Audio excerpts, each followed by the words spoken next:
রাস্তার অবস্থা বেহাল, প্রতিবাদে মহেশতলার জোত শিবরামপুর গার্লস হাই স্কুলের পড়ুয়াদের পথ অবরোধ। বিক্ষোভের পরই শুরু হলো রাস্তা সারাইয়ের কাজ। দেখতে পাচ্ছেন সেই ছবি, জোত শিবরামপুর গার্লস হাই স্কুলের এভাবেই পথ অবরোধ। পড়ুয়ারা রাস্তার অবস্থা বেহাল এবং সেই কারণে প্রতিবাদে নেমেছেন মহেশতলার জোত শিবরামপুর গার্লস হাই স্কুলের পড়ুয়ারা।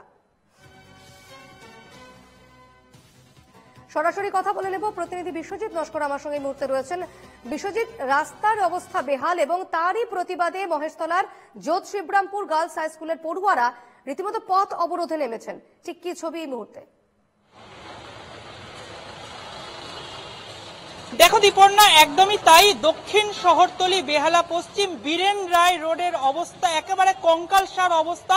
রাস্তায় একেবারে খানাখন্দে ভরে গিয়েছে, পিচের আস্তরণ উঠে চারিদিকে কিন্তু ছোট বড় গর্ত রয়েছে এবং এই যে রাস্তার যে খারাপ তারই প্রতিবাদে কিন্তু আজকে জোত শিবরামপুর গার্লস হাই স্কুলের ছাত্রীরা তারা কিন্তু প্রায় 2 ঘন্টা ধরে কিন্তু পথ অবরোধ করে এবং কিন্তু তারপরেই কিন্তু দেখা যাচ্ছে যে 2 ঘন্টা পথ অবরোধ করে প্রশাসনের তরফ থেকে কিন্তু ইতিমধ্যেই কিন্তু আমি একটু ছবিটা দেখাবো, কিন্তু কাজ শুরু হয়ে গিয়েছে।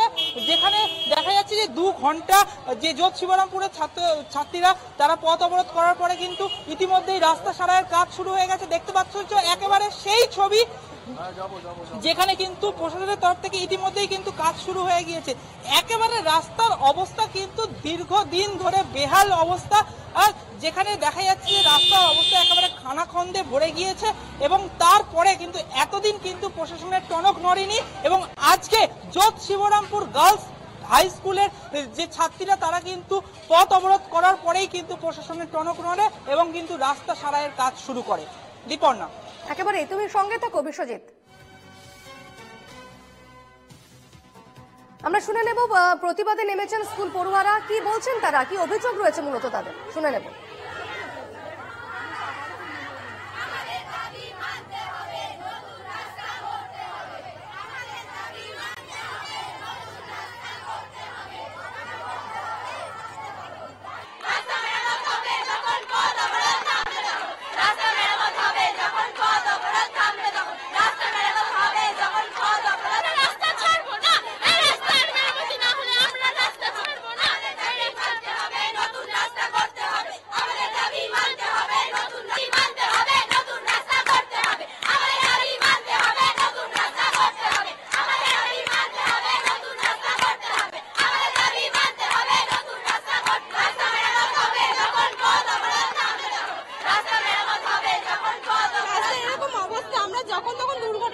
কি করে আমরা স্কুলে আসবো? আমাদের কালকে একটা টোটো পর্যন্ত উল্টে গেছে, কি করে আসবো? এখানে তো মানে আমরা বাচ্চারা তো এখানে পড়ে যাচ্ছি, আমরা 5 to 10 এখানে আছে, অনেক বাচ্চারা এখানে স্কুল আছে, এই রাস্তাতে অনেকেই যায়, সবাই তো পড়ে যাচ্ছে।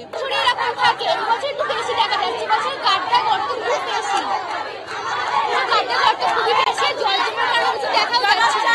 আজকে একটা গাড়ি আমি সামনে পড়ছি, আজকে কালকে একটা টোটো উল্টে গেছে, আর এটা আমাদের স্কুলে বছর প্রত্যেক বছর দেখা যায়, এবছর খুবই বেশি, খুবই বেশি। কি বলবো বলুন, এইরকম রাস্তার মধ্যে দিয়ে দেখছেন তো এত লোক নিত্য যাতায়াত করছে, তাদের যেতেই হবে কাজে। আমি যেমন রোজই এখান থেকে চাকরি করতে যাই, তো প্রচন্ড অসুবিধা ফেস করি। অটোতে উঠলেও রিস্কি, অটো উল্টে যাচ্ছে, ছোট ছোট বাচ্চারা যারা জোত শিবরামপুর স্কুলে পড়ে, আমার পরিচারিকার মেয়েই পড়ে, তো বাচ্চারা উল্টে যাচ্ছে এবং গত মাসে আমার পরিচারিকা উল্টে পড়ে গিয়ে সাইকেল নিয়ে সে আমার কাজ ছেড়ে দিয়েছে। আমি রেগুলার বাইক নিয়ে যাতায়াত করি, বাইক রেখে দিয়ে আজকে হেঁটে যেতে হচ্ছে। রোজ একটা করে গাড়ি উল্টে যাচ্ছে, পড়ে যাচ্ছে, রোজ একটা করে ঘটনা ঘটে যাচ্ছে।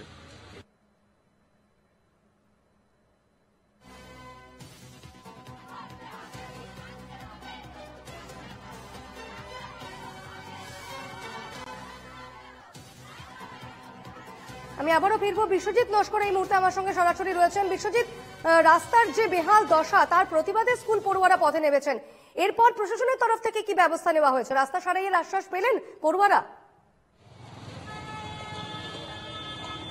দেখো দীপর্ণা, একদমই তাই। এটা বলাই চলে যেতে পারে যে এটা বেহালা চৌরাস্তার একেবারে লিংক রোড এবং আজ প্রায় 2 ঘন্টা বেহালা আর এই যে লিংক রোড যোধ শিবরামপুর গার্লস হাই স্কুলের যে ছাত্রীরা তারা পথ অবরোধ করার পরেই কিন্তু প্রশাসনের টনক নড়ে। আমি একটু আমার ভিডিও জার্নালিস্টকে একটু ছবিটা দেখাতে বলবো, সেই ছবি যেখানে দেখা যাচ্ছে যে রাস্তার ইতিমধ্যে কিন্তু প্রশাসনের টনক নড়ে এবং কিন্তু রাস্তার মধ্যে দেখা যাচ্ছে যে সেই খোয়া পড়ছে এবং কাজ শুরু হয়েছে। একেবারে বেহালার যে লিংক রোড, একদিকে চলে গিয়েছে মহেশতলা বজবজ, একদিকে চলে গিয়েছে বেহালা চৌরাস্তা। এই যে লিংক রোড, পুরো রাস্তায় কিন্তু ইতিমধ্যে খানাখন্দে ভরে গিয়েছে এবং তুমি দেখতেই পাচ্ছ ইতিমধ্যে প্রশাসনের তরফ থেকে কিন্তু সেই রাস্তায় কিন্তু যে সুরকি ফেলার কিন্তু কাজ শুরু হয়েছে। কিন্তু পুরো রাস্তা দেখতেই পাচ্ছ একেবারে যে কোনো মুহূর্তে দুর্ঘটনা ঘটতে পারে এইরকম কিন্তু আশঙ্কা করছে এবং দীর্ঘদিন ধরে কিন্তু রাস্তা সারানো হয় না, এমনটাই কিন্তু দাবি করছে স্থানীয়রা। বেশ, সেই খবরের আপডেটে নজর রেখো। আপাতত ধন্যবাদ বিশ্বজিৎ।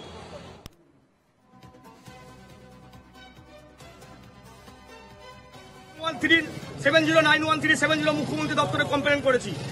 উনি বলছে 2022 সালে কমপ্লেন আছে, আর দ্বিতীয়বার কমপ্লেন করা যাবে না। কিসের জন্য কমপ্লেন করা যাবে না? এই রাস্তাটার এই অবস্থা, বীরেন্দ্র রোড টোটাল চৌরাস্তা থেকে শিবরামপুর পর্যন্ত, পেনের দোকান পর্যন্ত দীর্ঘদিন বাচ্চাগুলো পড়ে হাত পা ভাঙছে, স্কুলে বই ছিঁড়ে যাচ্ছে, সাইকেল ভেঙে যাচ্ছে, কার অটো ভেঙে যাচ্ছে। কোন রকম কোন স্টেপ নিচ্ছে না প্রশাসন, ট্রাফিকে থাকে না, একটা স্কুলের সামনে কোনো পুলিশ যায় না, প্রশাসন না। 800,000 বাচ্চা পড়ে, দীর্ঘদিনের কেস, এটা আজকের নয়। এই রাস্তার প্রতি কোন রকম কেউ দায়িত্ব নিচ্ছে না, দেখছেও না। এ বলছে পৌরসভার আন্ডারে, এ বলছে কর্পোরেশনের আন্ডারে, এ বলছে পূর্ত দপ্তরের আন্ডারে, কেউ কোন রকম কাজ করে না। বৃহস্পতিবার দিন 913